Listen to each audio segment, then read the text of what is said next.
Salut à tous, c'est Wilfried, on se retrouve pour une nouvelle vidéo dans la zone. On est toujours avec Ben. Salut à tous. Aujourd'hui Ben, on va parler un petit peu d'une vidéo. Est-ce que tu peux nous la présenter parce que c'est toi qui me l'as recommandé à réagir dessus donc. Yes, aujourd'hui on va parler d'une vidéo que j'ai vue un petit peu comme ça dans mes recommandations.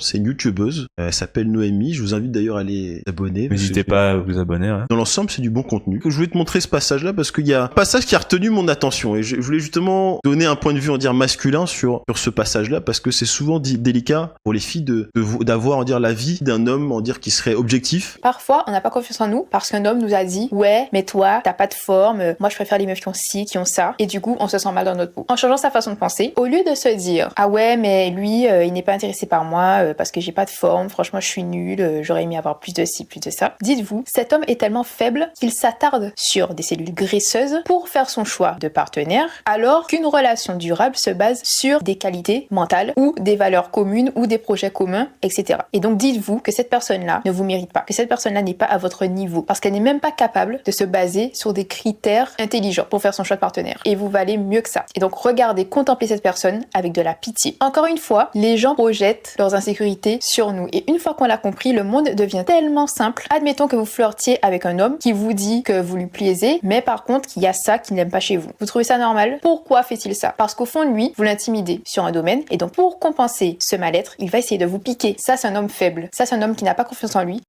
Bon, passer aux choses sérieuses. Alors, pour résumer, patience. Pour résumer, si j'ai bien retenu, elle nous dit que un homme par exemple qui va pas choisir une fille parce qu'elle serait un peu trop grosse, etc. C'est pas un critère intelligent, c'est pas un critère valable en fait. Je suis pas forcément contre l'apparence extérieure. Il y a des choses dans ton apparence que tu peux maîtriser, et des choses dans ton apparence que tu peux pas maîtriser. Tu peux faire du sport, tu peux perdre des kilos, ça tu peux faire. T'es pas, on va dire, un 10 sur 10, bon, c'est pas ta faute et personne ne t'en voudra. Donc là-dessus, je suis pas complètement contre. Regardez juste sur l'extérieur, c'est pas forcément une marque de maturité. Donc une personne peut, alors oui, ça fait, ah oui, la beauté intérieure, nanani, nanana. Mais c'est vrai que s'arrêter juste à l'apparence n'est pas un gage de maturité. Donc là-dessus, sur cette partie-là, je lui donne, on va dire, je lui donne mon point. Mais par contre, c'est sur la partie qui suit qui, moi, voilà, qui m'a retenu mon attention. Sur la partie d'après, en gros, si un homme a ce genre de critères, c'est une personne faible. Parce qu'il va projeter, en gros, ses insécurités sur vous. Et donc, vous devez regarder cette personne avec de la pitié, en vérité. Il vous mérite pas. Cette personne ne vous mérite pas.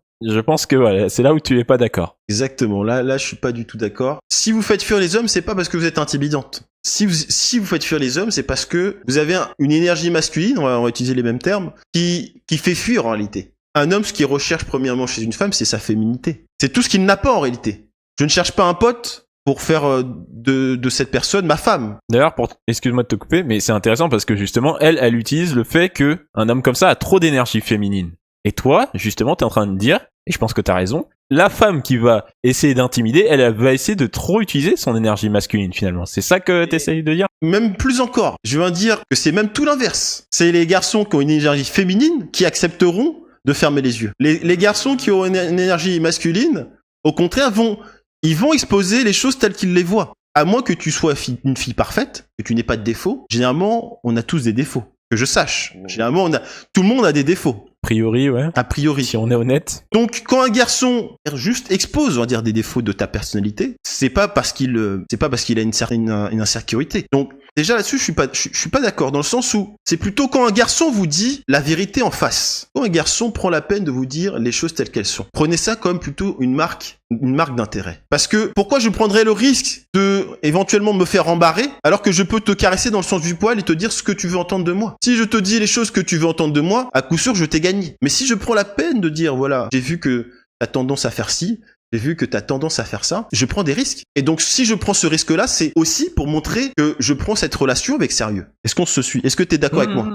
Quand on prend la peine, on va dire, de dire à une personne ses défauts, on prend plus de risques que de lui dire non mais oui t'es très bien comme tu es ma chérie. Il y a une prise de risque qui devait, si c'est une fille on va dire qui est mature, qui devait être récompensée. Et en réalité, et je m'adresse à toutes les filles, quand vous venez dans un couple, ne vous attendez pas à ce qu'on vous reçoive comme vous êtes. Hein, on n'est pas chez McDonald's. Dans un couple, on est là pour essayer de bâtir une relation qui va durer, qui va être tisser des racines profondes, que cette relation puisse perdurer année après année. Mais pour cela, il faut avoir l'honnêteté de dire à la personne, voilà tes qualités, et voici aussi tes défauts. Et toi aussi, tu peux me dire mes qualités, mes défauts. Et chacun travaille en connaissance de cause pour s'améliorer. Je te dis tes qualités, je te loue tes qualités, mais je mets aussi de côté, mets en avant aussi les défauts. Encore une fois, on a tous notre sensibilité. Il y a des garçons qui supporteront, par exemple, une fille qui fait du drame, qui les dispute, etc., les mélodrames. Là où il y a des garçons qui n'acceptent pas ça. Cette idée de dire je suis parfait, donc tu me prends comme je suis, ce n'est pas une marque de sagesse. Une marque de sagesse, c'est de dire voilà, tu m'as vu, tu as vu comment je suis. Est-ce qu'il y a des choses dont tu voudrais que j'améliore dans ma personne pour que notre relation puisse marcher, puisse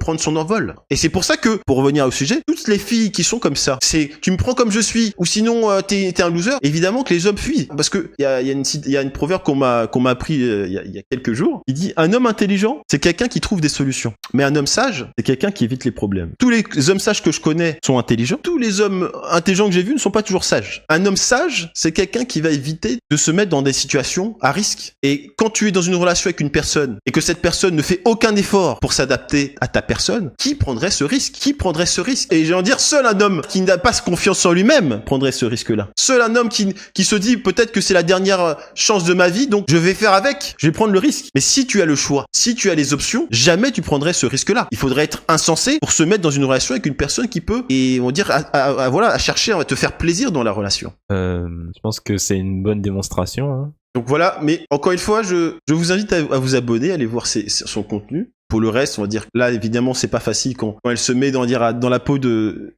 l'adversaire, entre guillemets, mais pour le reste, c'est du très bon contenu. Je pense qu'on va finir sur ça. Si ça vous a plu, n'hésitez pas à liker, à vous abonner. Ouais, bien sûr, pas de harcèlement hein, pour Noémie, c'est ça? Pour Noémie, à très bientôt pour une prochaine vidéo. Juste un dernier mot par rapport à ces histoires d'harcèlement. Nous sommes une communauté d'entrepreneurs. Nous sommes là pour encourager les autres entrepreneurs, donc on n'est pas là pour se mettre des bâtons dans les roues. Toutes les influenceurs, toutes les personnes qui entreprennent, toutes les personnes qui prennent des initiatives, on devrait toujours les encourager. Et donc du coup, à chaque fois que nous faisons des vidéos, nous ne sommes pas là pour casser, clasher, tout ça. Voilà, des fois, tantôt on a quelques retours à faire, mais ça n'enlève en rien la qualité du travail des personnes que nous étudions.